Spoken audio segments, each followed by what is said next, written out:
Sir பேர் தான் கார்த்தி. உங்களுக்கும் உங்க அம்மாவுக்கும் இவர் தான் ஹெல்ப் பண்ணாரு. சார் ரொம்ப தேங்க்ஸ் சார். நீங்க பண்ண உதவியை எங்களால மறக்கவே முடியாது. பரவாயில்ல, இருக்கட்டும்ங்க. நீங்க ரெக்கவர் ஆனதே எனக்கு சந்தோஷம். உங்க அம்மா தான் ரொம்ப கவலைப்பட்டுட்டு இருந்தாங்க. நீங்க குணமாயிட்டீங்கன்னு தெரிஞ்சா அவங்க ரொம்ப சந்தோஷப்படுவாங்க. சரி, உங்க அம்மா எங்க? சார் அம்மாக்கு நான் கண் முழிச்சது தெரிஞ்சதும் உங்களுக்கு தான் சார் கால் பண்ணாங்க. உங்களுக்கு கால் போகாததால உங்களை மண்டபத்திலேயே பார்த்துட்டு வரேன்னு சொல்லி கிளம்பி போனாங்க சார். அப்படிங்களா? என்ன பார்க்கறதுக்கு அவ மண்டபத்துக்கு போனாங்க? ஆமா சார். எப்போ போனாங்க? சார் அவங்க கிளம்பி போய் அரை மணி நேரத்துக்கு மேல இருக்கும் சார்.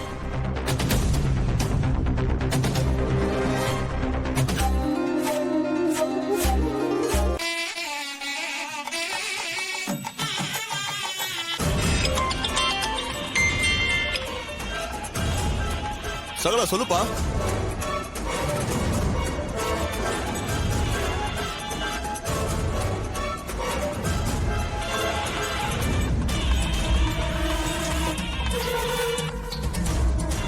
ஏப்பா சகல, நீ சொல்ற மாதிரி இங்க யாரும் வரலையேப்பா.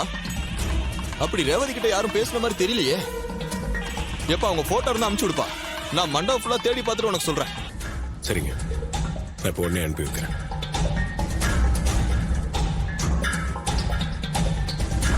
ஏங்க, உங்களுக்கு போட்டோ அனுப்பிச்சிருக்கேன். இந்த அம்மா அங்க வந்திருக்காங்களா கொஞ்சம் பாருங்க. சரி சகல, நான் பார்த்துட்டு கூப்பிடுறேன். சரிங்க.